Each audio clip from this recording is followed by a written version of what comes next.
এখন শুনবেন আজকের গুরুত্বপূর্ণ খবরের শিরোনাম। খালেদা জিয়াকে মুক্তি দেওয়া হয়েছে।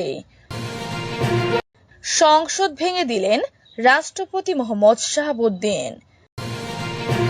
বাংলাদেশের পরিস্থিতি পর্যবেক্ষণ করেছে ভারত, সতর্ক অবস্থানে সেনাবাহিনী, জানিয়েছে জয়শঙ্কর। কুমিল্লায় সাবেক কাউন্সিলরের বাড়ি থেকে 6 জনের লাশ উদ্ধার। সেনাইমুড়ির 13 সরকারি দপ্তরে হামলা, লুটপাট চলছে আজও। গাজীপুরে মন্দির পাহারা দিচ্ছেন ইসলামী আন্দোলনকারীর কর্মীরা। বাংলাদেশ সেনাবাহিনীর শীর্ষস্থানীয় পদে রদবদল। বাংলাদেশ সেনাবাহিনীর শীর্ষস্থানীয় পদে রদবদল করা হয়েছে। মেজর জেনারেল জিয়াউর আহসানকে চাকরি হতে অব্যাহতি দেওয়া হয়েছে। লেফটেন্যান্ট জেনারেল মোহাম্মদ সাইফুল আলমের চাকরি পররাষ্ট্র মন্ত্রণালয়ে ন্যস্ত করা হয়েছে। লেফটেন্যান্ট জেনারেল মোহাম্মদ মুজিবুর রহমানকে GOC army training and doctrine command. Lieutenant general Ahmed Tabrez Shams চৌধুরীকে সেনাবাহিনীর quartermaster general, lieutenant general Mizanur Rahman শামীমকে সেনাবাহিনীর chief of general staff, lieutenant general Mohammad Shahinul হককে কমান্ডার এনডিসি এবং মেজর জেনারেল আসম রেদওয়ানুর রহমানকে এনটিএমসির মহাপরিচালক হিসেবে নিয়োগ দেওয়া হয়েছে। আজ মঙ্গলবার এক সংবাদ বিজ্ঞপ্তিতে এসব তথ্য জানায় আন্তঃবাহিনী জনসংযোগ পরিদপ্তর আইএসপিআর। ঢাকা বিশ্ববিদ্যালয় খোলার সিদ্ধান্তের পরিপ্রেক্ষিতে পর্যায়ক্রমে শিক্ষার্থীদের আবাসিক হল ও হোস্টেলে ওঠানো হবে। ঢাকা বিশ্ববিদ্যালয় দাবি খোলার পর আবাসিক হল ও হোস্টেলগুলোয় শিক্ষার্থী ওঠানোর বিষয়ে নতুন নির্দেশনা দিয়েছে বিশ্ববিদ্যালয় কর্তৃপক্ষ। মঙ্গলবার বিশ্ববিদ্যালয়ের ওয়েবসাইটে এ নির্দেশনা প্রকাশ করা হয়। সংসদ ভেঙে দিলেন রাষ্ট্রপতি মোহাম্মদ শাহাবুদ্দিন। দ্বাদশ জাতীয় সংসদ ভেঙে দিয়েছে রাষ্ট্রপতি মোহাম্মদ শাহাবুদ্দিন। গণভবনের এক সংবাদ বিজ্ঞপ্তিতে বলা হয়েছে, রাষ্ট্রপতির সঙ্গে 3 বাহিনীর প্রধান, বিভিন্ন রাজনৈতিক দলের নেতা, সুশীল সমাজের প্রতিনিধি ও বৈষ্ণব বিরোধী ছাত্র আন্দোলনের নেতাদের সঙ্গে অনুষ্ঠিত বৈঠকের সিদ্ধান্তের পরিপ্রেক্ষিতে সংসদ বিলুপ্ত করা হয়েছে। নির্বাহী আদেশে এই সংসদ বিলুপ্ত করা হলো। এর আগে বেলা 3টার মধ্যে সংসদ ভেঙে দেয়ার আলটিমেটাম দেয় বৈষ্ণব বিরোধী ছাত্র আন্দোলন। তা না হলে কঠোর কর্মসূচি দেওয়ার হুঁশিয়ারি দেন তারা। ছাত্র জনতার আন্দোলনের মুখে গতকাল সোমবার প্রধানমন্ত্রীর পদ থেকে পদত্যাগের পর দেশ ছেড়ে ভারতে যান শেখ হাসিনা। শেখ হাসিনার পদত্যাগের মধ্যে দিয়ে তার টানা 15.5 বছরের শাসনের অবসান হলো। শেখ হাসিনার পদত্যাগের পর দেশ পরিচালনার জন্য অন্তর্বর্তীকালীন সরকার গঠনের প্রক্রিয়া শুরু হয়।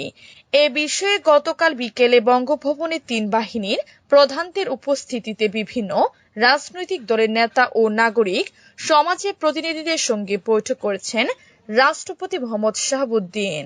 বাংলাদেশের পরিস্থিতি পর্যবেক্ষণ করছে ভারত, সতর্ক অবস্থানে সেনাবাহিনী, জানিয়েছেন জয়শঙ্কর।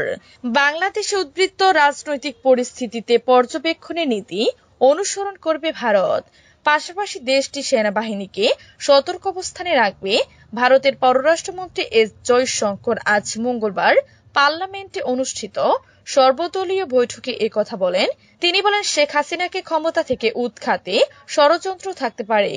পদত্যাগী প্রধানমন্ত্রী শেখ হাসিনা দেশ ছাড়ার একদিন পর আজ মঙ্গলবার এ বিষয়ে ভারত তাদের অবস্থান স্পষ্ট করল। শিক্ষার্থীদের ব্যাপক বিক্ষোভের মুখে পদত্যাগ করে দেশ ছেড়ে ভারতে চলে যান শেখ হাসিনা। কোটা সংস্কারের দাবিতে আন্দোলন থেকে সরকার বিরোধী এ বিক্ষোভের সূত্রপাত। সহিংস বিক্ষোভে কয়েকশো মানুষ নিহত হয়েছেন। সূত্র বলেছে, সর্বদলীয় বৈঠকে জয়শঙ্কর বাংলাদেশে উদ্বৃত্ত পরিস্থিতিতে ভারতের উপর সম্ভাব্য প্রভাব সম্পর্কে আলোচনা করেন। এ বিষয়ে অন্য কোনো দেশ হস্তক্ষেপ করলে কি নীতি গ্রহণ করা হবে সে বিষয়ে উঠে আসে বৈঠকে। এ সময় লোকসভার বিরোধী দলীয় নেতা রাহুল গান্ধী জানতে চান, বাংলাদেশ ইস্যুতে বাহিরের কোনো গোষ্ঠীর ভূমিকা নিয়ে সরকারের কাছে তথ্য আছে কি না। উত্তরে জয়শঙ্কর বলেন, ভারত সরকারের কাছে শুধু এই তথ্য আছে যে পাকিস্তানের কূটনৈতিকরা বিক্ষোভের সমর্থনে সামাজিক যোগাযোগ মাধ্যমে প্রোফাইল ছবি পরিবর্তন করেছেন।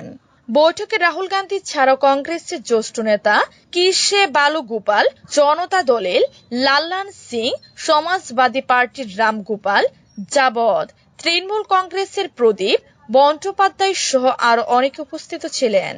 এনডিটিভির খবরে বলা হয়, বৈঠকে জয়শঙ্কর বলেন, শেখ হাসিনাকে ক্ষমতা থেকে উৎখাতে ষড়যন্ত্র থাকতে পারে। তিনি বলেন, আমরা জানতে পেরেছি শেখ হাসিনাকে উৎখাতের ষড়যন্ত্র বেশ কয়েকটি রাজনৈতিক দল জড়িত থাকতে পারে। কুমিল্লায় সাবেক কাউন্সিলরের বাড়ি থেকে 6 জনের লাশ উদ্ধার।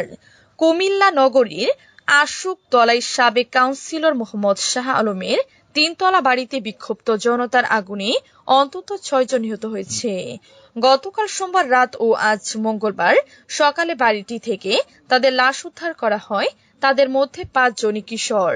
নিহতরা হল নগরীর আশুকতলা এলাকার আশিক 14, শাকির 14, শাওন 12, মাহফুজুর রহমান 22, রনি 16 ও মহিন 17। আজ বিভিন্ন সময় জানাজা শেষে তাদের দাফন করা হয়েছে। প্রত্যক্ষদর্শীরা জানান, গতকাল সোমবার আনুমানিক রাত 8টার দিকে বিক্ষুব্ধ জনতা আশুকতলায় কুমিল্লা সিটি কর্পোরেশনের 7 নম্বর ওয়ার্ডের সাবেক কাউন্সিলর শাহ আলমের বাড়িতে হামলা চালায়। এক পর্যায়ে কয়েকজন বাড়িটির 3 তলায় উঠে পড়েন। এ সময় অন্যরা বাড়িটির নিচ তলায় আগুন লাগিয়ে দেয়। পরে 3 তলায় অবস্থানকারীরা ধোঁয়ায় শ্বাস বন্ধ এবং আগুনে পুড়ে নিহত হয়। এই ঘটনায় আহত হয়েছে অন্তত 10 জন। এদের মধ্যে গুরুতর আহত একজন আইসিইউতে চিকিৎসাধীন। তালপুকুর পাড় এলাকায় নফিজুল আলম স্বামী 18 ও 14 গ্রামে জামশেদ 20 নামের ওই শিক্ষার্থী নিহত হন। ঘটনার সময় কুমিল্লা জেলা ক্রিকেট কমিটির সাবেক সভাপতি সাইফুল আলম রনির বাসায় ছিলেন নাফিজুল আলম। রনি অভিযোগ করেন, গতকাল বিকেলে একদল ব্যক্তি তার বাসায় হামলা চালায়। এ সময় স্বামীকে পিটিয়ে ও ছুরি আঘাত করে হত্যা করে তারা পরে বিক্ষুব্ধ জনতা তার বাড়িতেও লুটপাট করে। সোনাইমুড়ির 13 সরকারি দপ্তরে হামলা লুটপাট চলছে আজকেও। চারদিকে এখনো আগুনের পোড়া গন্ধ, ভাঙচুর, লুটপাট সহ ধ্বংসযজ্ঞের ক্ষতচিহ্ন। 1-2টি নয়, একে একে হামলা, ভাঙচুর ও অগ্নিসংযোগ করা হয়েছে 13টি সরকারি দপ্তরে। এই দপ্তরগুলো সবই নোয়াখালীর সোনাইমুড়ি উপজেলা পরিষদ কংগ্রেস অবস্থিত। হামলা ভাঙচুর চালানো হয় সোনাইমুড়ি উপজেলা নির্বাহী কর্মকর্তার ইউএনও বাংলাতেও। 2টি-1টি ছাড়া প্রায় প্রতিটি সরকারি দপ্তরে একই চিত্র দেখলেও মনে হয় যেন যুদ্ধবিধ্বস্ত কোনো এলাকা। স্থানীয় বাসিন্দারা জানান, গতকাল সরকার প্রধানের দেশ ছেড়ে পালিয়ে যাওয়ার খবর জানাজানি হওয়ার পর বিজয় উৎসবে যোগ দেয়া একটি পক্ষ বেলা 3:30 থেকে বিকেল 4:30 পর্যন্ত ওইসব ধ্বংসযজ্ঞ চালিয়েছে। শুধু উপজেলা পরিষদ কংগ্রেসই নয়, ধ্বংসযজ্ঞের ক্ষত সোনাইমুড়ি থানাতেও। পুরো থানা ভবন যেন একটি পোড়া বাড়ি। সেখানে আজ মঙ্গলবার সকালেও চলে সুযোগ সন্ধানীদের লুটপাট।